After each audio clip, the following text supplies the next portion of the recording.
ocasión, un indio de la jungla, dice la historia, fue traído a la ciudad de Manhattan, y él venía caminando con el neoyorquino que lo trajo, y de repente él le dice que estaba oyendo un grillo. No sé si usted le llaman grillo. ¿Le llaman grillo? La persona de New York no podía creer lo que le estaba diciendo. En medio de la bulla, del ruido de Manhattan, personas, autobuses, trenes, gente hablando. Y le dice, ¿cómo tú me vas a decir que tú estás oyendo un grillo? Y él dice, yo estoy oyendo un grillo. El neoyorquino no lo cree y le dice, bueno, continuamos caminando y un poco más adelante hay un árbol. El indio se baja, toma el grillo. ¿Ves? Te dije que estaba oyendo un grillo. Esta persona de la ciudad le dice, pero es increíble, ¿cómo tú pudiste hacer eso? Y el indio le dice, bueno, no es tan difícil, tú tienes algunas monedas, y él le pasa unas monedas, y él toma la moneda, la tira al aire, y cuando caen las monedas hacen clink, clink, clink, clink, clink, clink, y todo el mundo que estaba alrededor se volteó a ver lo que había caído. Y él le dice, tú ves, todo depende de lo que tú estés oyendo. ¿Qué tiene eso que ver con lo que vamos a enseñar en este fin de semana? Lo que yo oiga va a depender de lo que yo haya venido a oír. Y yo necesito preparar mi oído. Yo necesito preparar mi corazón. Si yo no hago eso, probablemente aquello que Dios quisiera comunicarme, yo probablemente no lo escuche. Yo soy médico, algunos de ustedes lo saben, y como estudiante de medicina fueron muchas veces que yo no escuché lo que debía haber escuchado, porque yo iba muchas veces a las charlas no a oír lo que el profesor tenía que decir, sino a contradecir en mi mente todo lo que él tenía que decir. Y en la medida que entonces aprendí y el Señor me enseñó humildad, yo entendí que si voy a un lugar voy a aprender, y realmente no aprender de mí, aprender de lo que la palabra de Dios tenga que decirnos a todos. Y eso me incluye a mí. Yo quiero hablar un poquito de la situación actual en la que nosotros nos encontramos y la que yo he podido ver en mis viajes por América Latina. Con frecuencia nosotros nos encontramos con una escasez de la pureza doctrinal. Pero en otras ocasiones, quizás la pureza doctrinal existe, pero lo que no hay es integridad pastoral. Y la integridad es algo que todos nosotros conocemos lo que es, pero que frecuentemente nosotros no vivimos. Es algo que Dios conoce, es algo que Dios enfatiza en su palabra, pero a la hora de lo que es integridad, muchas veces nosotros vivimos en violación de esa integridad. Y una de las cosas por las cuales eso ocurre es porque nosotros hemos ido disminuyendo el estándar de la palabra y el estándar del oficio de la persona que se para aquí detrás. Y cada vez que tú disminuyes el estándar, sin lugar a duda tú vas a terminar con una corrupción de lo que es la integridad pastoral y de lo que es la integridad doctrinal. Y una de las cosas que ha contribuido a esa dilución o a esa disminución del estándar es la manera como nuestra generación ha sido educada para servirse. Nosotros estamos acostumbrados a entrar a un lugar y encontrar un buffet y vamos y preguntamos, ¿y qué es esto? Bueno, esto es vegetales hecho de tal manera. No, gracias. Y esto, bueno, de esto sí. Y nos acostumbramos a servirnos de esa manera y lamentablemente en los últimos años ha habido algo similar. La palabra de Dios, todo el consejo de Dios es una dieta completa para la iglesia, pero la iglesia ha aprendido a servirse a manera de buffet. Y predicamos incluso muchas veces temáticamente, este tema sí, este tema no este tema muy sensible, no, porque este tema acaba de pasar en mi iglesia. Yo no puedo hablar de este tema porque luego van a pensar que yo me estoy refiriendo a lo que pasó. Bueno, si esa es la necesidad del momento, eso es lo que necesitamos hacer precisamente. Consecuentemente, en la medida en que las congregaciones observan lo que está pasando aquí detrás, en esa misma medida entonces las ovejas que están ahí delante han ido perdiendo respeto por la posición pastoral. Y muchas veces ovejas saben decir, no, esa es su opinión, pero yo tengo mi propia opinión. Cada cual tiene derecho a su propia opinión. Como si no hubiera un llamado de parte de la palabra a la sumisión, a la autoridad espiritual que Dios ha puesto sobre mí. No a ciegas, como lo vamos a ver más adelante, pero hay un llamado a la sumisión. De la misma manera que los ciudadanos son llamados a someterse a los presidentes de turno y a las autoridades de turno, y las familias y las esposas llamadas a someterse al hombre cabeza del hogar que Dios ha elegido. En la medida que vamos a explorar, o antes de explorar el carácter moral de un pastor, yo quiero que nos hagamos varias preguntas que van a ayudar a enfocarnos y a dirigirnos en esa dirección. La primera pregunta que yo tengo que hacerme es: ¿quién elige a los pastores? Y yo voy a responder eso con la palabra. Pero la respuesta a esa pregunta hace una diferencia monumental en la manera en cómo yo veo esto que yo llamamos púlpito con frecuencia. Número 2, yo tengo que preguntarme ¿qué es un pastor? Cuando estamos hablando de que fulano es el pastor de la iglesia, uno de los pastores, cuando otro escucha eso y no ha crecido en la iglesia, ¿qué imagen debiera él formarse cuando yo le explico lo que un pastor es? En tercer lugar, ¿qué tipo de persona debe ser un pastor? Debo entender el oficio y luego el tipo de persona que debe ser para llenar el oficio. Y finalmente, ¿qué es lo que califica a una persona para ser pastor, para llenar ese oficio? En nuestros tiempos y en nuestras culturas no es infrecuente que alguien simplemente se moleste en una iglesia y diga: yo me voy, toma un grupo de personas y establece una iglesia. Y ya él es pastor, sin que nadie le pueda cuestionar. La pregunta es si a la luz de la palabra de Dios eso es algo que nosotros debiéramos libremente hacer. Déjame comenzar con la primera pregunta: ¿quién elige a los pastores? Y Hechos 20:28 realmente es la respuesta. Tened cuidado de vosotros y de toda la grey en medio de la cual el Espíritu Santo os ha hecho obispos para pastorear la iglesia de Dios. En la medida en que yo tomo ese texto bíblico, lo asimilo, aquilato su contenido, en esa misma medida, si lo hago correctamente, en mi mente el estándar por medio del cual o a través del cual yo debo vivir o bajo el cual yo debo vivir debe subir inmediatamente, de manera súbita. Porque de repente yo me he percatado que a mí no me hizo pastor otro ser humano. En el sentido literal, si realmente soy pastor delante de Dios, el Espíritu Santo de Dios me ha hecho pastor. Y eso no es poca cosa. El Espíritu Santo se ha hecho obispo para pastorear la iglesia de Dios. El texto continúa, pero yo lo dejé ahí a propósito porque yo lo voy a abordar probablemente en la tercera sección de la mañana. Pero esa idea solamente debe darme un sentido completamente diferente de lo que es un pastor. Es Dios que de alguna manera me ha hecho un llamado especial, ha puesto su mano sobre mí, me ha separado para una función y por tanto yo le rindo cuenta a Dios. Eso no dice que yo no le rindo cuenta al hombre también, pero en último caso, Dios es el que me está pidiendo cuenta todos los días de cómo yo estoy realizando mi trabajo para el cual Él me llamó por medio de su Espíritu para pastorear la iglesia de Dios. Luego en Tito 1:5 nosotros vemos el mandato de Pablo a Tito: por esta causa te dejé en Creta para que pusieras en orden lo que queda y designara ancianos, es la misma palabra anciano, pastor, lo vamos a ver en un segundo, en cada ciudad como te mandé. Ciertamente hay un instrumento humano que hace la elección, pero en última instancia el llamado es de Dios. Y eso es importante porque sin ese llamado yo no puedo ejercer la función. Yo puedo, pero yo no tengo la unción, yo no tengo la autoridad, yo no tengo el respaldo, yo no tengo la aprobación de Dios para pastorear. Y eso va a marcar la diferencia en términos de en qué dirección la iglesia va a ir y cómo la iglesia se va a desarrollar. Entonces ya tengo una idea de quién elige a los pastores. A la hora entonces de que ese pastor ocupe una posición, yo creo que es bueno preguntarnos qué es lo más importante en la vida de un pastor. ¿Son sus dones y talentos? ¿Es su carácter? ¿Es su preparación académica? ¿Es su llamado?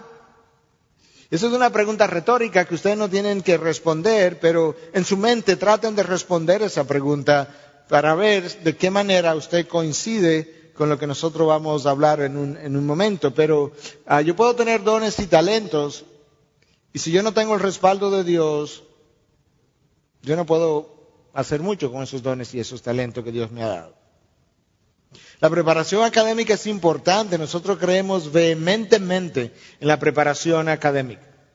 Lo enfatizamos continuamente. Cada vez que tenemos la oportunidad, enfatizamos la necesidad de la preparación académica. Pero hay personas con PhDs en Biblias que no son llamados a ser pastores. El carácter es fundamental. Pero hay personas en seminarios, por ejemplo, con PhDs en Biblia, con un carácter santo, con dones y talentos, y ellos tampoco han sido llamados a ser pastores y no están frente a ninguna iglesia. De tal forma que lo más importante a la hora de alguien ir y ocupar esa posición es su llamado. Que Dios lo haya llamado, y con el llamado Dios comienza a formar el carácter, y a la hora del llamado da dones y talentos y comienza a preparar al individuo, porque Dios no llama al equipado, sino que Dios equipa al llamado. Él llama y luego equipa. Eso fue exactamente como lo hizo con los apóstoles. Y yo creo, hermanos, que no estoy diciendo que represente la experiencia aquí, pero lo sé en mi país y lo sé en los viajes que he dado. Hay mucha gente pastoreando sin llamado. Claramente, sin llamado. Y eso es lo que hace con frecuencia que la iglesia entre en crisis. Estadísticas recientes en Estados Unidos hablan que el 70% de aquellos que salen de seminarios estarán fuera del ministerio en los próximos 5 años. 70%. Fuera del ministerio en 5 años. Hay una alta probabilidad de que muchos de ellos no tenían un llamado. Por eso les fue fácil abandonarlo. Por eso no tuvieron perseverancia muchos de ellos. El ministerio no es fácil, tiene sinsabores, tiene dolores de cabeza, tiene dificultades, tiene heridas, tiene ofensas. Todo eso es verdad. Pero cuando tú tienes un llamado, el llamado te mantiene en la posición muchas veces. Es como alguien le preguntaba a un pastor en la ciudad de Manhattan, pastoreando en una área difícil de la ciudad de New York, y él le decía a fulano, ¿qué tú haces aquí? ¿Qué tú haces aquí en medio de toda esta dificultad y esta prostitución y esta droga y todo lo demás y los crímenes? Y él dice, lo que ocurre es que hay un rabino judío que se crucificó hace 2000 años y él no me deja ir. Eso es. Ese es el sentido pesado del llamado. No me deja ir. Tú puedes tener dones, talentos, preparación académica, pero si tú no tienes un carácter, para enfatizar ahora el carácter, no tienes un carácter santo, tú vas a carecer del poder del Espíritu de Dios. El Espíritu de Dios puede morar en mí, el Espíritu de Dios no mora en mí en porciones. Cuando Él viene a morar en mí, Él viene a morar en mí en su plenitud. Pero la manifestación o llenura de ese Espíritu a través de nuestras vidas depende de nuestras vidas de santidad. Cuando la palabra de Dios habla de entristecer al Espíritu, está hablando muchas veces de la restricción, de la autorrestricción que el Espíritu hace de su poder al manifestarse a través de una persona en vista de su grado de obediencia, desobediencia, santidad, dedicación y demás de esa persona. Entonces yo tengo que asegurarme de que yo tengo un llamado que es interno en primer lugar, la convicción que yo tengo de parte de Dios, de que Él me ha llamado. Yo necesito un llamado externo de aquellos que están siendo ministrados, que confirman que yo tengo un llamado. Hace un tiempo atrás que yo tuve una entrevista con un pastor amigo, 10 años en el pastorado, relativamente joven, pero ya tenía 10 años en el pastorado. Él me cuenta su historia de 10 años, una historia pecaminosa incluso que había vivido, oculta y demás, nadie conocía. No había sido adúltero físicamente, pero tenía una historia pecaminosa y al final yo le pregunté que si realmente él creía que era cristiano. Y yo le dije, yo sé que la pregunta para ti tiene que ser ofensiva, pero tú me conoces, yo no quiero ofenderte. Somos amigos. Pero yo no creo que te amo si te dejo ir sin preguntarte. Y yo no quiero que tú me contestes, yo creo que tú te vayas a la casa, ven en una semana y tú me vas a responder y yo te voy a creer lo que tú me respondas, porque no soy Dios ni vivo dentro de ti, ni soy un juez. Yo simplemente estoy aquí como tu amigo, tú has venido para escuchar consejo pastoral y dentro de eso yo he querido hacerte la pregunta. Bueno, la semana él vino y me dice, Miguel, yo no soy cristiano. La razón por la que estoy trayendo eso a colación es que yo puedo incluso pastorear, no solamente sin un llamado, yo puedo pastorear sin ser cristiano. Él se fue al mundo, eventualmente regresó, se convirtió, regresó, hoy no está pastoreando, obviamente, pero yo le pregunté, ¿qué pasó? Me dijo, hace 10 años la gente comenzó a decirme que yo tenía un llamado y que yo lo que estaba era de rebelde y que yo estaba huyendo como Jonás, pero yo no sentía eso. Y por la presión de las personas, yo acepté la posición pastoral. Yo le dije, ese es el problema. El llamado comienza por mi convicción interna de que Dios me ha llamado. No termina ahí, pero comienza ahí. Si yo no tengo eso, nadie puede venir a mí a decirme que Dios le ha hablado de que yo tengo un llamado al pastorado, porque Dios debe decirme eso a mí primero. ¿Usted no cree? Yo no creo que es el vecino que debe decirme, tú debes ir a Nueva York. No, yo debo tener una razón primera y el vecino decir, cuando me escucha, ¿sabes qué? Oyéndote, escuchándote, yo creo que sí, después de todo. Mira por qué yo pienso que sí, pero después de haberte escuchado. Y de ahí la necesidad de que yo tenga certidumbre de mi llamado y luego que, habiendo abrazado el llamado, yo me haya dedicado a cultivar el carácter para esa posición. ¿Qué es lo que hace un pastor? Estamos tratando de preguntarnos qué es un pastor, qué es lo que hace a un pastor. No es su reputación, eso es lo que la gente, el hombre piensa de mí, es mi carácter, lo que Dios cree que yo soy, o lo que Dios sabe que yo soy. Lo que hace a un pastor no es su conocimiento, hay mucha gente con doctorados en Biblia, mucho conocimiento, y a la hora de pastorear no han podido pastorear sabiamente su iglesia, porque el conocimiento no es suficiente. La sabiduría es la aplicación del conocimiento a situaciones difíciles de la vida por medio de la llenura del Espíritu Santo de esa persona que tiene el conocimiento y ahora tiene la iluminación del Espíritu, y cuando es aplicado, los conflictos son resueltos sabiamente y son vistos sabiamente. El pastor necesita más que conocimiento, él necesita sabiduría. De ahí el énfasis del libro de Proverbios acerca de la sabiduría y la sabiduría y la sabiduría. Lo que hace un pastor no es su título, es su testimonio. En la época de Jesús, Pilato tenía el título, Jesús tenía el testimonio. En la época de Moisés, Faraón tenía el título, Moisés tenía el testimonio. Y cuando no hay paredes donde colgar títulos. Te puede llevar los títulos, pero no puede hacer nada con ellos. Yo no estoy en contra de la preparación académica, yo simplemente quiero volver a decir, el título no es mi garantía para pastorear. Yo necesito un testimonio antes que el título. Y lo que hace un pastor no es su capacidad para jefear, ser jefe, no sé si ustedes tienen esa palabra, pero nosotros la usamos en nuestro país, o delegar, sino su capacidad para servir. Lo que distingue a un líder no es cuánta gente él tiene bajo su liderazgo, es a cuánta gente él le sirve. Lo que marca a un líder, la marca distintiva de un líder, no es cuántos súbditos o siervos él tiene, sino a cuántos él les sirve. Y el Señor Jesucristo, lavando los pies, es la mejor ilustración de eso. Tratando de explorar entonces un poco más acerca de qué es lo que es un pastor, qué lo hace, yo quisiera abordar estas palabras. La palabra pastor, anciano, obispo, es básicamente diferentes palabras para referirse a una misma función. Y lo vamos a ver en la palabra de Dios. Cada cosa que enseñemos necesita ser anclada en la palabra, porque de lo contrario es una opinión que la podemos dar, pero tengo que calificarla de opinión.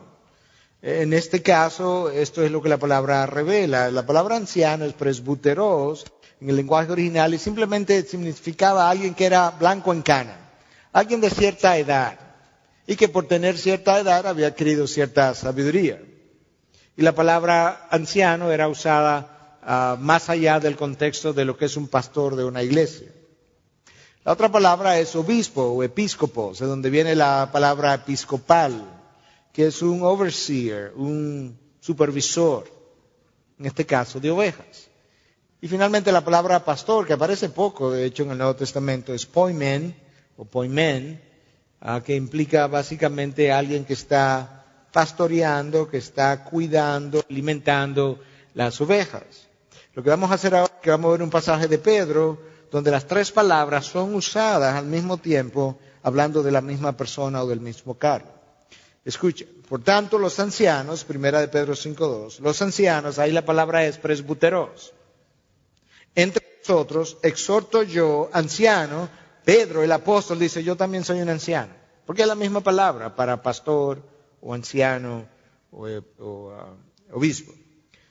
Yo exhorto, anciano como ellos, y testigo de los padecimientos de Cristo, y también participo de la gloria que ha de ser revelada, pastorear, poimanó, le está diciendo a los ancianos que pastoreen, porque es la misma palabra, es el mismo sentido de la palabra. Poimanó el rebaño entre ustedes, velando episcopeo, la palabra episcopo, velando por él, por el rebaño, no por obligación, sino voluntariamente como quiere Dios, no por avaricia del dinero, sino con sincero deseo. De manera que estas tres palabras se refieren a un mismo oficio. Ahora, de manera local, diferentes iglesias pueden hacer uso de esas palabras de manera distinta, reconociendo que es un uso local. Por ejemplo, en nuestra iglesia, nosotros tenemos la costumbre de invitar a alguien, por ejemplo, a ser anciano, y lo hacemos parte del cuerpo pastoral o de ancianos, y él comienza a hacer funciones de anciano. Él aconseja, él casa,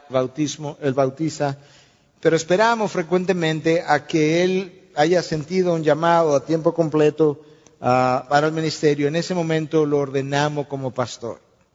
Eso es una costumbre local. Yo no quiero decir que esa es la manera de hacerlo. Ya hablamos de cómo la palabra lo menciona, pero esto es una costumbre local que hemos adoptado para reconocer a aquellos que han sido llamados por completo a dedicarse al ministerio versus otros que son más bien lo que llamamos ancianos laicos, donde ellos ejercen una función pero siguen sus trabajos seculares. Pero eso nos ayuda a entender lo que es un anciano, un pastor o lo que es un episcopo, un obispo. Ahora, ¿cuáles son los requisitos para esa función? ¿Qué revela la palabra?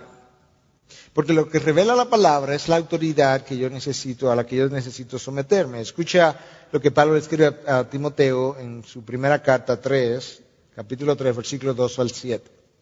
Un obispo, ahí está la palabra, episcopos. Puede poner la palabra presbuteros, ahí anciano, o poimen, la palabra para pastor. Un obispo debe ser, pues, irreprochable. Si yo me detengo ahí, básicamente, yo leí todo el texto. Todo lo que sigue es las áreas donde él debe ser irreprochable. Esta es la gran sombrilla. Y Pablo lo que está tratando de decirle a Timoteo ahora, déjame explicarte dónde y cómo él debe ser irreprochable. Él debe ser irreprochable a la hora de ser marido de una sola mujer, sobrio, prudente, de conducta decorosa, hospitalario, apto para enseñar. Está en otro color ahí en su slide, porque para diáconos esto no es un requisito que está presente. Eso es un requisito mandatorio para el anciano. Esa es su función primaria, es enseñar, alimentar las ovejas. No dado a la bebida, no pendenciero, sino amable, no contencioso, no avaricioso, que gobierne bien su casa, teniendo a sus hijos sujetos con toda dignidad. Pues si un hombre no sabe cómo gobernar su propia casa, ¿cómo podrá cuidar de la iglesia de Dios? No un recién convertido, no sea que se envanezca y caiga en la condenación en que cayó el diablo. Debe gozar también de una buena reputación entre los de afuera de la iglesia, para que no caiga en descrédito y en el lazo del diablo. Nosotros vamos a revisar esas características, por lo menos vamos a dar algunas pinceladas. Pero cuando Pablo le escribe a Tito, él básicamente repite estos requisitos, pero hay algo que Tito menciona, que por lo menos aparece en las traducciones, en las traducciones modernas y consideradas más literales. Y es algo que yo sé que crea controversia y a la hora de las preguntas yo sé que va a surgir, pero no nos vamos a pelear hoy, porque aquí no vinimos a eso, vinimos a revisar la palabra. Tito 1, 6-9. Esto es, si alguno es irreprensible, ahí está la palabra irreprochable, si alguno es. Esto es un requisito para todo el mundo, literalmente. A veces pensamos, esos son los requisitos que un pastor debía. No, y tú también. Yo no creo que Dios dice, los pastores deben ser maridos de una sola mujer, pero tú puedes tener 2 o 3. Yo no creo. Los pastores pueden ser sobrios, pero tú puedes tener una vida trivial y superficial y de payaso si tú quieres. Yo no creo. Esto es, si alguno es irreprensible, si alguno llena los requisitos, entonces él puede ser considerado para anciano. Si alguno es irreprensible, marido de una sola mujer, si alguno es marido de una sola mujer, que tenga hijos creyentes, el texto de Tito, la palabra que usa en el original, epistas, la Biblia de las Américas, la ESV en inglés, la New American Standard, las traducciones consideradas más literales, la traducen como esto, como hijos creyentes. Traducciones antiguas como King James, Reina Valera, la traduce como hijos fieles. No acusado de desilusión y de rebeldía. Porque el obispo debe ser irreprensible como administrador de Dios, no obstinado, no iracundo, no dado a la bebida, no pendenciero, no amante de ganancias deshonestas, sino hospitalario, amante de lo bueno, prudente, justo, santo, dueño de sí mismo, reteniendo la palabra fiel que es conforme a la enseñanza, para que sea capaz también de exhortar con sana doctrina y refutar a los que contradicen. Una semana antes de nosotros venir para acá, estamos examinando oralmente a uno de nuestros ancianos para ordenarlo el próximo mes como pastor. Y creo que su examinación duró unas 4 horas. Las primeras 2 se pasaron en esto. Revisión de dones, talentos, llamado, carácter, durante 2 horas. Porque queríamos estar claros nosotros y que él tuviera claro aspectos vitales de lo que es su carácter, de lo que es su llamado, de lo que son sus dones, que él entendiera eso. Porque sin eso, todo lo que sigue no tendría ninguna relevancia, era irrelevante. Tú puedes estar muy bien preparado, todo lo que siguió fue preguntas doctrinales y académicas, pero sin esto primero nosotros no podíamos avanzar. Y teníamos ahí 5 o 6 pastores distintos y todos estamos de acuerdo en que esta era un área necesaria a escudriñar con detalles. Ok, hablemos entonces de esas características. Irreprochable, la primera palabra. No dice sin pecado, porque eso no existe. Anengletos es una palabra en el original que más que implicar no tener pecado, porque entonces nadie podría pastorear, pero es alguien que es un modelo de virtud. Es alguien que tiene un carácter íntegro. Es alguien que no tiene que ser llamado a rendir cuentas. Eso no dice que nosotros no debiéramos rendir cuentas. Nosotros en los retiros pastorales que hacemos nos rendimos cuenta unos a otros. Pero el punto es que mi caminar no esté ahora en entredicho, en entrejuego, hasta el punto que mis pastores u otros tienen que llamarme a decirme, ¿qué está pasando aquí? ¿Qué es lo que ocurre en esta área de tu vida? ¿Qué es lo que se está diciendo? Entonces es alguien que no tiene que ser llamado a rendir cuentas. Es alguien que no es acusable de. Tiene un caminar. La razón por la que él necesita ser irreprochable es porque cuando nosotros nos paramos aquí, hermano, nosotros representamos a Dios. Nosotros no somos el vicario de Cristo, como quizás el Papa dice, ¿verdad? Y como Roma enseña. No, eso no es. Pero de alguna manera yo represento a Cristo. Cuando yo abro su palabra, yo voy a hablar en nombre del Señor, en nombre de Dios, y eso no es poca cosa tampoco. Y por tanto, mi estilo de vida debe respaldar esa palabra. De ahí es que nosotros elegimos para el ministerio nuestro esa combinación de palabras, integridad y sabiduría. En inglés, por razones simplemente de cómo rima, es wisdom and integrity. La sabiduría de Dios respaldada por un testimonio de integridad de parte de los líderes que están detrás del ministerio. Eso es lo que queremos decir. El apóstol Pablo estaba tan consciente de la irreprochabilidad de su vida que él decía, ser imitadores de mí como también yo lo soy de Cristo. ¿Tú te imaginas? ¿Tú te imaginas que un hombre, en este caso Pablo, pueda liderar de una manera que tenga las agallas para decir, ¿sabes qué?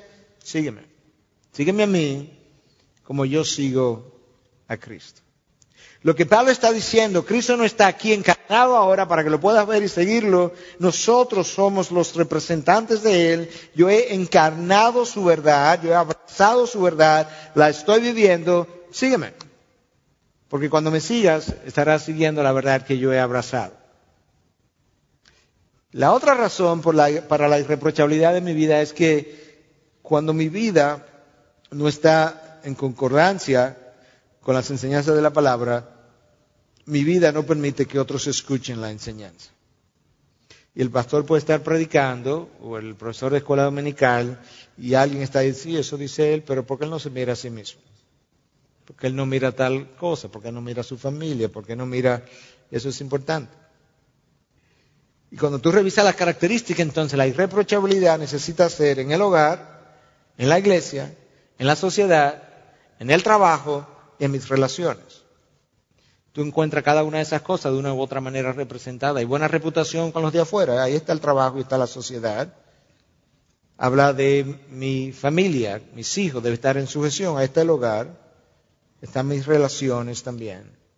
Y habla de cosas que yo tengo que hacer con mi iglesia. De manera que la irreprochabilidad es en todos los ámbitos. Y eso es importante recordarlo porque hoy en día nosotros hemos aprendido a ver la fe cristiana como un uniforme que nos ponemos el día que venimos a la iglesia y nos quitamos el lunes. Y uno lo ve eso muchas veces, incluso en la manera de hablar o de vestir. Nos vestimos de una manera modesta para ir a la iglesia y nos vestimos de otra manera completamente secular para ir al trabajo. Y entonces decimos, no, pero yo no podría usar ese vestido para ir a la iglesia. En otras palabras, yo entiendo que cuando yo voy a ir a la iglesia, el Espíritu Santo entra dentro de mí, yo lo voy a honrar, y cuando yo voy a trabajar, el Espíritu Santo se me sale, y ahora yo puedo vestir y hablar de otra manera y comportarme de otra manera, o ya yo no tengo que honrar al Espíritu Santo. No, yo soy lo que soy de lunes a domingo. Y cuando la palabra me llama templo del Espíritu Santo, yo soy eso 7/24. 7 días a la semana, 24 horas al día. Y de ahí la necesidad de la irreprochabilidad en todos los ámbitos. La irreprochabilidad va a implicar una vida de santidad, sin lugar a duda. Y esa santidad es la marca número 1 de aquellos que quieren servir a Dios. Yo no sé cómo nosotros pasamos por alto eso, pero todo lo que se relaciona con Dios en la palabra de Dios es llamado santo. Su palabra es llamada santa, la tierra prometida es llamada la tierra santa, los ángeles son llamados santos, los creyentes son llamados santos. Cada cosa, la ciudad de Jerusalén es llamada la ciudad santa. Y de esa misma manera, el predicador, el pastor que es llamado por Dios, si quiere relacionarse con Dios, él tiene que vivir una vida de santidad, porque todo lo que se relaciona con Dios debe ser marcado, caracterizado por santidad. De hecho, en los requisitos para ser pastor que Pablo le da a Tito, la palabra santo aparece ahí de manera especial. Lamentablemente, en nuestros días, esa santidad se ha ido yendo por borda y una de las razones principales es la sensualidad de la generación en la que vivimos. Estadísticas recientes hablan de que en Estados Unidos, y me refiero a Estados Unidos no por lo cercano que está, sino porque es una sociedad que lo estudia todo. Y entonces cuando se habla de pastor y de iglesia estamos todos estudiados también, pero esas estadísticas recientes hablan de que mensualmente hay 1.500 pastores que abandonan el ministerio. 1.500. La razón para citar eso es en este contexto, porque las dos razones principales del abandono del ministerio de esos 1.500 pastores es problemas de sexualidad y problemas financieros. No dificultades de que el dinero no me da, sino falta de integridad en el manejo de finanzas. 1.500 y la mayoría tiene que ver con esas dos áreas. De ahí entonces la conclusión, la santidad no es un valor que está siendo abrazado por aquello que estamos llamados a el ministerio pastoral.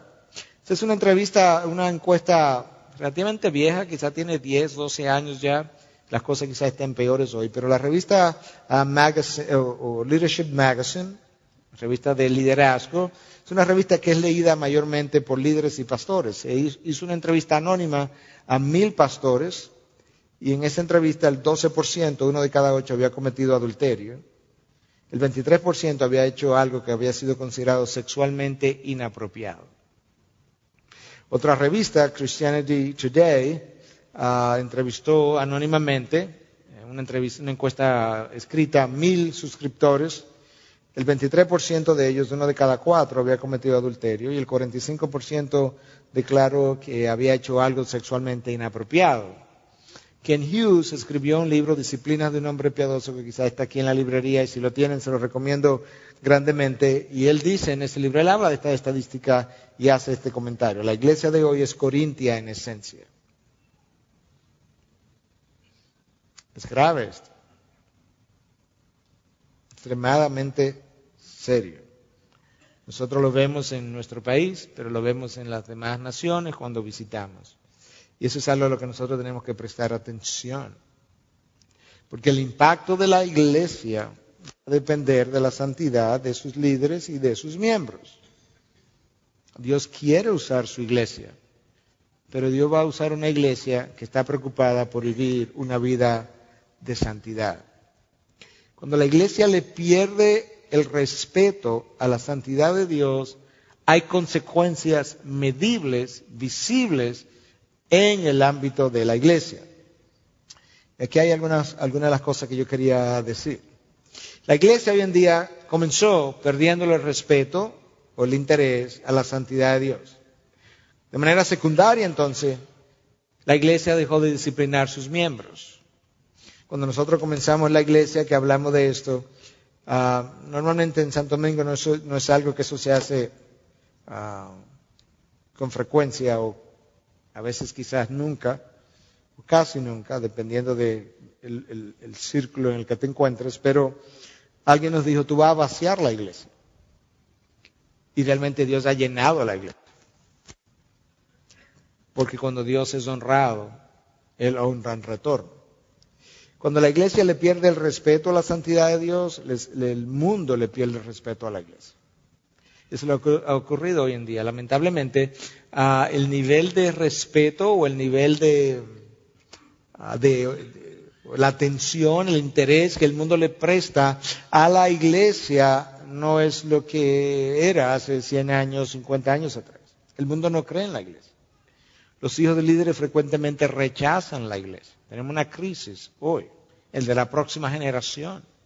Es una crisis que a mí me carga, porque el futuro de una nación, el futuro de la iglesia descansa en la próxima generación.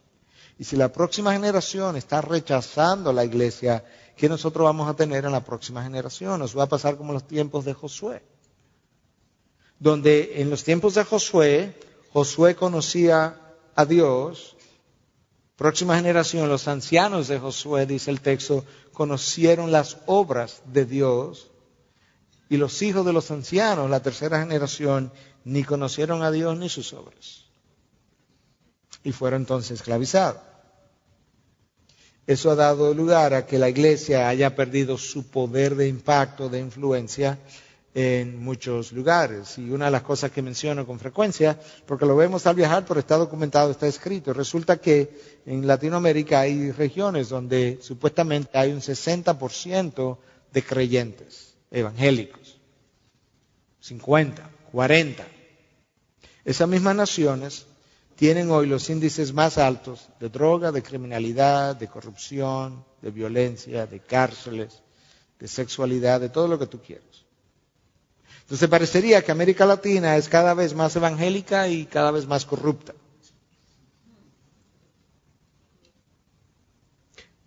¿Dónde ha estado la iglesia? ¿Dónde ha estado el impacto de la iglesia?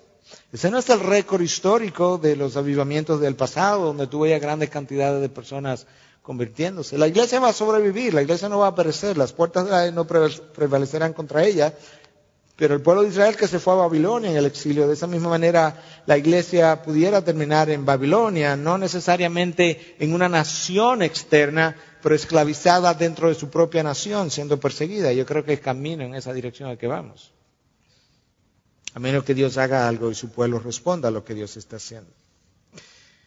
La efectividad de una iglesia es directamente proporcional a la santidad de su liderazgo. Todo esto que yo estoy mencionando es en el contexto de la vida de irreprochabilidad y de santidad del pastor. Porque lo que quiero ver no es simplemente lo que eso implica, sino cuáles son las consecuencias cuando eso no se tiene en cuenta. La efectividad de una iglesia es directamente proporcional a la santidad de su liderazgo, porque de esa misma medida las ovejas prestarán atención a lo que es la santidad de Dios. Líderes no santos estorban, nosotros estorbamos el trabajo de Dios con nuestra pecaminosidad. Es como que le ponemos un tapón, por así decirlo. Hay una historia de años atrás en un pueblo lejano en los Estados Unidos que tenía un manantial. Y el manantial había sido, en un momento dado, fue como canalizado de forma tal que ahora el agua salía a través como de un tubo hacia abajo.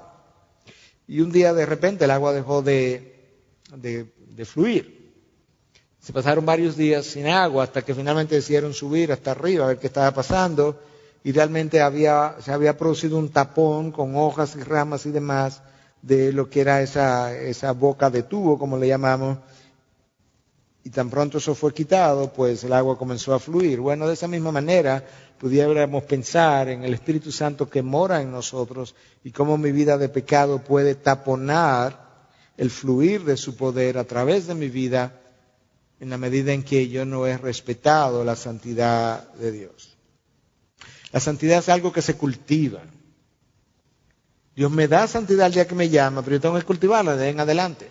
Y el cultivar la santidad va a requerir sacrificio, va a implicar un costo que yo tengo que pagar todo el tiempo, va a implicar renuncias en ocasiones. Definitivamente va a implicar sumisión a la voluntad de Dios. Va a implicar rendir cuentas, que yo quiera someterme a que otros me pregunten qué está pasando aquí, o que yo pueda espontáneamente decir esto es como mi vida está o como mi vida no está. Y va a requerir disciplina. Entonces eso es una vida de santidad, es una vida que se somete, es una vida que rinde cuenta, es una vida que disciplinada, es una vida organizada, es una vida que hace sacrificios y hace renuncias. Mi carne va a desear cosas hasta el día que yo me muera, pero yo no tengo que decirle que sí a mi carne. Yo tengo que domesticar mi carne, tengo que someter mi carne. Lo que el apóstol Pablo decía, yo golpeo mi carne, precisamente para que ella no lo lleve por caminos indebidos. Estas son consecuencias de cuando el pastor no tiene en cuenta la santidad de Dios. Cuando el pastor le pierde el miedo a la santidad de Dios, la gente que él lidera le pierde el mismo miedo, pero al pecado. Cuando el pastor le pierde el miedo a la santidad de Dios, y con eso yo quiero decir, le pierde el respeto, la honra, la gente que él está liderando le pierde el miedo al pecado. Cuando nosotros le perdemos el miedo al pecado, el pastor y sus ovejas se apartan de Dios. No nos damos cuenta porque eso va ocurriendo de una manera paulatina, a manera de una espiral. Ese pastor apartado de Dios, ese liderazgo apartado de Dios, comienza a ser seguido por las ovejas. Pero saben que la iglesia no se detiene, la iglesia continúa sus actividades religiosas y la iglesia continúa bautizando, casando, enterrando, aconsejando, predicando, evangelizando, y las actividades religiosas convencen a la iglesia y a su liderazgo de que Dios no se ha apartado. Yo creo que una de las peores, quizá la peor palabra en el Antiguo Testamento, en un momento dado para hablar de cómo Dios se retira, es la palabra Ichabod. La gloria se ha ido. Cuando Dios decidió retirar su gloria en medio de su pueblo. Yo no creo que en el lenguaje hebreo haya ninguna otra palabra peor que esa. Dios se fue.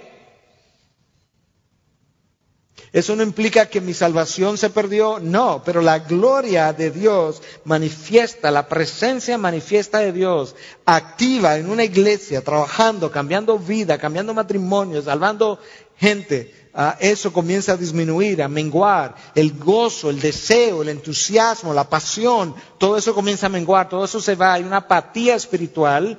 Estamos todavía salvos, pero somos apáticos, no tenemos deseo, no tenemos motivación. Ahora de repente lo que nos motiva es nuestro trabajo, el avance de mi vida secular, de mi carrera profesional, porque en realidad todo eso que antes sí existía se perdió.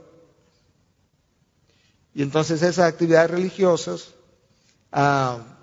nos convencen que Dios no se ha ido y el pueblo aprende a vivir contento sin la presencia manifiesta de Dios. ¿Te imaginas eso? Que nosotros aprendemos a vivir contentos, satisfechos, sin la presencia manifiesta de Dios. La gente puede venir y nadie puede decir, wow, ahí estuvo Dios esta mañana, pero estamos contentos. Hay un Ichabod. Y yo creo que hoy en día hay un Ichabod de muchos púlpitos, donde la palabra sale, pero no hay gloria de la palabra. No hay gloria de la exposición, no hay gloria de la enseñanza. Eso tiene que cambiar. Y lamentablemente, si Dios retira esa gloria, el mundo que está afuera nunca va a tener un encuentro con el Dios a quien servimos. No puede, porque su presencia manifiesta no está entre nosotros. Y entonces perdemos efectividad. Y llega un momento en que perdemos el candelabro, como Dios le dice a la nación de Israel a través del profeta Oseas. Te he rechazado como sacerdote. Israel era la nación sacerdotal, la nación que estaba llamada a servir de intermediaria entre los pueblos paganos y Dios. El llamado en esa época no era ve y di a las naciones, no, era ven y ve a Israel, mi nación. Yo he hecho una nación, la he separado, vengan y vean. Pero como Israel no hizo su función, Dios le dice a través del profeta, o sea, yo te he rechazado como sacerdote. Y todavía no han recobrado dicha posición. Todo eso bajo la necesidad de la irreprochabilidad de nuestra vida, la necesidad entonces de vivir en santidad, y rápidamente, porque el tiempo ha ido pasando, algunas cosas acerca de otras condiciones. Marido, aner, de una sola mujer, gunaikos. Noten que no dice cónyuge de un solo cónyuge. ¿Cierto? De manera que de una forma indirecta Dios me está diciendo, yo he llamado al hombre al pastoreo. Marido, si hubiese sido indistintamente, hubiese dicho marido o mujer de un solo cónyuge. O cónyuge de un solo cónyuge, no dice eso. Yo tengo que ser fiel a mi esposa físicamente, emocionalmente, espiritualmente. Por eso Cristo dice que cuando miramos a una mujer con ojos lujuriosos para codiciarla, ya comete adulterio. Bueno, eso no me descalifica, porque la iglesia estaría en problema, pero si yo tengo que tomar eso como algo serio. Dios quiere que el pastor no sea una persona divorciada, a menos que quizás haya una razón bíblica, como el adulterio de su cónyuge que haya ocurrido y donde él haya sido una persona completamente inocente. El pastor que cae sexualmente, yo sé que esta opinión no la comparte todo el mundo y es una de las cosas por las que no vamos a pelear, pero yo creo que pudiéramos hablar de razones para pensar de esa manera. El pastor que cae sexualmente, entendemos nosotros y otros, perdió su derecho de pastorear y liderar. Si usted lo entiende diferente, yo lo respeto y podemos ponernos de acuerdo en estar en desacuerdo. Pero yo creo que cuando nosotros mantenemos el estándar a ese nivel, nosotros contribuimos a honrar esta posición y a honrar los requisitos. Marido de una sola mujer. Quizás eso pudo haber pasado antes de mi llamado, por ejemplo. Pero una vez yo llamado, ahora ya no soy marido de una sola mujer. ¿Cómo lleno ese estándar? Ya no lo puedo llenar para el resto de mi vida. Cuando yo voy al libro de Proverbios, rápidamente, Proverbios 6, 29 al 34, así es el que se llega a la mujer de su prójimo, cualquiera que la toque no quedará sin castigo. No se desprecia el ladrón si roba para saciarse cuando tiene hambre, mas cuando es sorprendido paga 7 veces, tiene que dar todos los bienes de su casa. El que comete adulterio no tiene entendimiento, destruye su alma el que lo hace. Heridas y vergüenza hallará y su afrenta no se borrará. Hermanos, David hizo esto hace 3000 años. Y cada vez que volvemos a hablar de adulterio, como acaba de pasar ahora mismo, volvemos a hablar de David. Qué cosa, ¿eh? Es una gran realidad. Esto lo voy a pasar por alto porque no tengo tiempo y tengo que avanzar. Próxima condición, sobrio. Sin vino pudiera traducirse a nuestro idioma, pero implica más que simplemente sin vino. No es que no se pueda tomar una copa de vino, es sin exceso sin excesos. Debe ser moderado, balanceado, calmado, sosegado, cuidadoso, estable. Alguien que no es conocido por sus picos de ánimos. Alguien estable, sosegado, que no está bajo la influencia puede ser vino, puede ser droga, puede ser otras cosas, pero alguien que no es dominado por cosas externas. Pablo decía exactamente, todo me es permisible, pero no me dejaré dominar de ninguna. Cosas que nos dominan muchas veces entonces comienzan a robarnos la estabilidad que debiéramos tener. Él debe ser prudente, disciplinado, serio. Yo quiero enfatizar eso, porque si hay algo que caracteriza esta generación, es una generación trivial. Richard Foster, en su libro Dinero, Sexo y Poder, dice que la maldición de esta generación es la superficialidad. Y ciertamente, yo recuerdo años atrás, viviendo todavía en Estados Unidos, yo me fui de vacaciones con 2 parejas, y al final de los 15 días, hablaba con mi esposo y le decía, yo no puedo creer que yo pasé 2 semanas, yo perdí 2 semanas. Y ella me decía, ¿cómo que perdiste 2 semanas? Y yo, sí, porque en 2 semanas, yo no puedo creer que esa pareja no tenían temas de conversación. ¿Tú viste de lo que hablaron? Fue todo basura. Nosotros no podemos vivir así, hermano. La vida es una tarea asignada por Dios con un propósito definido. Yo fui creado para un propósito, para llenar un propósito. La vida es seria, sumamente seria. Eso no implica que no hay tiempo de relajarnos y de poder bromear y de reírnos. Claro que sí. Pero yo no puedo vivir la vida como un payaso y mucho menos detrás del púlpito. Esto es serio. Lo que aquí ocurre, lo que aquí se dice representa a Dios. Representa su mente, representa su corazón, representa lo mejor de Dios para el hombre, su revelación, cómo Él siente, cómo Él piensa, cómo Él mide, cómo Él juzga, cómo Él crea propósito, cómo Él le da significado. La vida es una tarea seria, pesada, que nosotros tenemos que considerar. Nosotros no podemos ser líderes de mente frívola. Yo puedo hacer humor en el púlpito con un propósito, pero el púlpito no es para entretenimiento. El mundo lo hace mejor que nosotros. La iglesia no es para entretenimiento. Tú no puedes competir con el entretenimiento del mundo. Disney World te lleva años luz. Lo haces mal. No, dejémosles eso al César, y el César lo que es del César, y a Dios lo que es de Dios. Esto es de Dios. Un hombre prudente es un hombre que medita, que es profundo. Usted sabe lo que atrajo multitudes de todas las partes del mundo en la época de Salomón, no fue la superficialidad de sus mensajes, fue la profundidad de su sabiduría. La reina de Saba quería venir. Y cuando vino dijo, yo había oído, pero ahora yo he visto, he escuchado. Realmente tú eres así de sabio.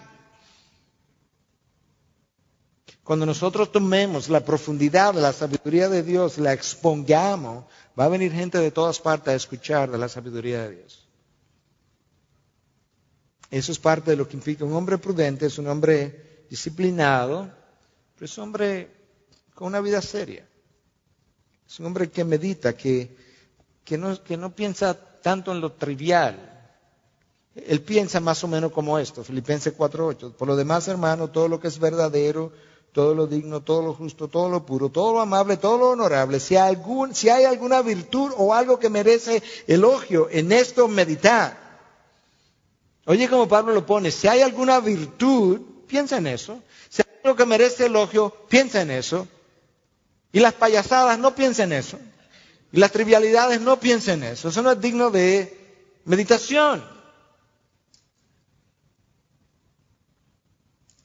¿Te das cuenta? Lo que implica, hablamos al principio, ¿qué es lo que hace un pastor? ¿Qué es un pastor? ¿Cuál es la característica que debe tener un pastor? Bueno, ahí está. Él debe ser un hombre prudente, incluso su prudencia tiene que ver con su forma de pensar. Como yo pienso, yo actúo. Tal como él piensa en su corazón, así él es. De conducta decorosa.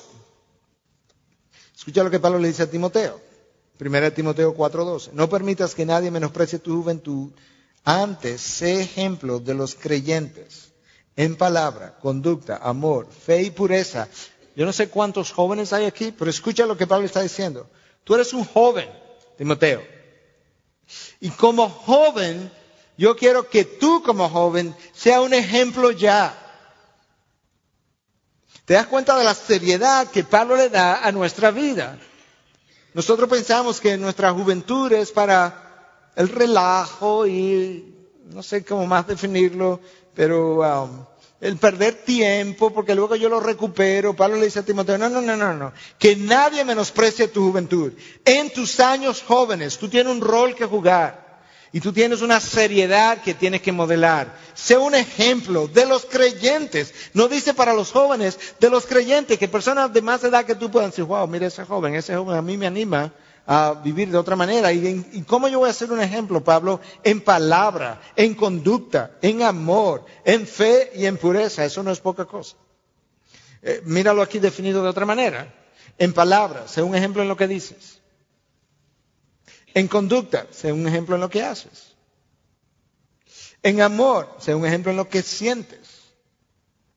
En fe, sé un ejemplo en lo que crees. En pureza, sé un ejemplo en lo que piensas. ¿Te das cuenta cómo Pablo le habla a un joven? De esa misma manera yo tengo que pensar acerca de nosotros. Hospitalario, recordar que Cristo nos recibió cuando éramos extraños, ajenos a los pactos, separados de Él. La palabra hospitalario es una palabra compuesta en el original, xenos, extraños, implica, y fileo, amar, con amor hacia los extraños, personas que no necesariamente son tus familias. Es muy bueno decirle a tu primo, a tu hermano, ven y quédate conmigo esta noche. Pero la palabra nos llama a extendernos más allá de nuestros familiares y ser hospitalarios, acogedores de aquellos que no son mis familias, de aquellos que son hasta cierto punto. No está diciendo que reciba gente que tú no tienes ni idea si son ladrones, crueles, criminales, drogadictos y demás. No, pero no es tu conocido, no es tu amigo íntimo, no es tu familia. Es alguien que alguien quizás te recomendó, que lo reciba, que le exprese el amor de Cristo. El pastor tiene que ser de esa manera también. Apto para enseñar, la palabra es didacticum, es una palabra que no aparece mucho en el Nuevo Testamento, aparece 2 veces. No aparece para los diáconos, pero es una necesidad para el pastor, porque él tiene que predicar, él tiene que enseñar. Los apóstoles, cuando decidieron dividir las responsabilidades, escogieron 7 hombres para servir la mesa y ellos se dedicaron a 2 cosas, ministración de la palabra y la oración. De manera que cualquier cosa que el pastor quiera hacer, él tiene que entender que la prioridad número 1 es ministración de la palabra, por encima de todo. Él tiene que hacer otras cosas, pero él tiene que ministrar la palabra. Y al ministrarla, él tiene que manejarla con precisión. Pablo le dice a Timoteo, preséntate como un obrero que no tiene nada que avergonzarse, que maneja con precisión. Ortotomeo es la palabra, y cortar derecho, que corta derecho la palabra de verdad. Procura presentarte ante Dios como obrero aprobado. ¿Y de dónde viene la aprobación? Es que tú manejas con precisión. No es que estudia la palabra simplemente, no es que tiene un devocional en la mañana simplemente, no, que tú estudias la palabra con precisión. Si esto representa la mente de Dios, el corazón de Dios, la sabiduría de Dios, no puede ser que yo la maneje con liviandad. Es una palabra santa en manos no santas, es una palabra santa en labios no santos. Yo no puedo manejar eso con liviandad. Yo puedo hacerlo, pero yo voy a pecar y yo voy a sufrir consecuencias por la liviandad con la que yo lo he manejado porque yo no le he dado importancia a lo que es. Mira el texto aquí en 2 Timoteo 2:15. Procura con diligencia. Con diligencia no es que preocúpate por eso, no, sé diligente, sé disciplinado, sé estudioso, para presentarte ante Dios como alguien que no tiene de qué avergonzarse.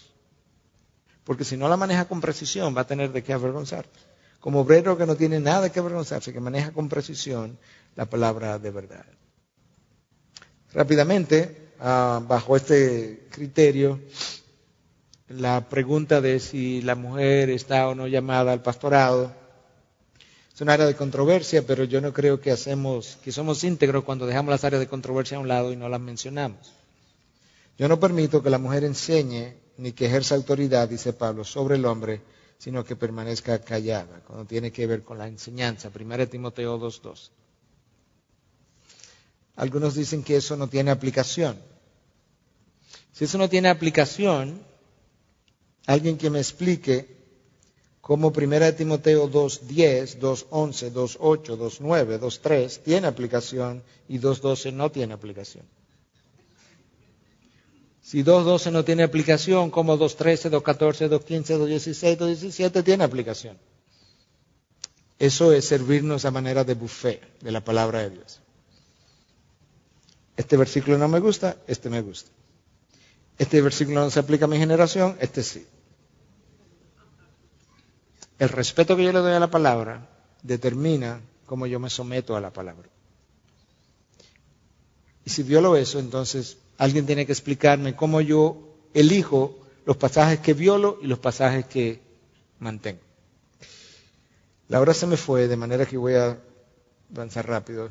No dado a la bebida, no un bebedor conocido, que no se asocie con bebedores. Amable, por tanto considerado, gentil, no debe ser rencilloso, no contencioso, por tanto no debe ser violento ni verbalmente ni físicamente. Debe ser un pacificador. Bienaventurados los pacificadores. No debe ser avaricioso, por tanto no debe amar el oro ni la plata. Eso es exactamente lo que Pablo dice a Timoteo, su primera carta 6, de 6 al 10, que aquellos que quieren enriquecerse caen en tentación y lazo, en muchos dolores, y que han terminado traspasándose y se han desviado, han comprometido la fe. Usted puede leer el texto completo. Y Pablo dice, no, nosotros debiéramos estar contentos con lo que tenemos. Si tenemos con qué comer y con qué vestirnos, estamos contentos. Que gobierne bien su casa con hijos sujetos, dice el texto de Timoteo. El texto de Tito dice hijos creyentes. Podemos hablar de eso en otra ocasión, pero por lo menos mis hijos deben ser no rebeldes. Mis hijos deben tener buen testimonio. Por lo menos los que viven en la casa. Una vez el hijo sale de la casa, yo no puedo tener responsabilidad sobre aquellos que ya han cobrado responsabilidad por sus propias vidas y han decidido vivir de otra manera. Pero los que viven en mi casa debe ser un ejemplo. Y no solamente mis hijos, nosotros tenemos ahora 2 sobrinos en la casa, uno de 7 años, uno de 12, que mi esposo y yo estamos criando. Ellos no son mis hijos, pero ellos tienen que ser ejemplo en nuestro hogar para los demás. Y tenemos que luchar por eso. No debe ser un recién convertido para que no se envanezca, no se llene de orgullo. Eso es una de las cosas que ocurre cuando somos muy recientes o neófitos en la fe. Me pasó a mí en medicina. Cuando yo era un neófito en medicina, yo estaba lleno de orgullo. Por eso es que no debe comenzar a pastorear, y por eso es que un estudiante de medicina o un residente de medicina no debe tener su propia práctica todavía, porque él se llena de orgullo y el orgullo es peligroso. Entonces esa persona que está desempeñando el rol de pastor debe tener madurez espiritual, debe sopesar la enseñanza bien, y de esa manera él estará más lleno de gracia y de verdad, de forma balanceada, y no tener mucha liberalidad porque está lleno de gracia y nada de verdad, o mucho legalismo porque está lleno todo de verdad y nada de gracia. Su reputación debe ser buena con los de afuera como con los de adentro. Tenemos que preocuparnos por tener una buena reputación con el mundo que está allá afuera, y eso es uno de los requisitos. Buena es kalos y implica la bonanza interna y externa. Debe ser un hombre que afuera se le conozca por su buen testimonio. Su trabajo, la gente debe decir, él es un buen jefe. El jefe debe decir del obrero cristiano, él es el mejor empleado que yo tengo, uno de los mejores, respetuoso, puntual, disciplinado, buena reputación. La pregunta para terminar, y con esto termino, ¿por qué el estándar es tan alto? Yo creo que Cristo lo respondió en otro contexto, en Lucas 6:40. Un discípulo no está por encima de su maestro, mas todo discípulo, después que se ha preparado bien, será como su maestro. Las ovejas serán como sus pastores. Un discípulo, después que se ha preparado bien, será como su maestro. La mayor parte de lo que nosotros aprendemos, lo aprendemos por estímulos visuales, más que auditivos. De tal forma que las ovejas escuchan el sermón de 1 hora, o 50 minutos, 45 el domingo. Pero hay un segundo sermón paralelo que dura toda la semana, y es su estilo de vida. Y ese sermón, al ser más largo, es de más impacto, para bien o para mal. Y de ahí entonces que nosotros consideremos la necesidad de mantener el estándar así de alto, porque todo discípulo, cuando es preparado bien, será igual que su maestro.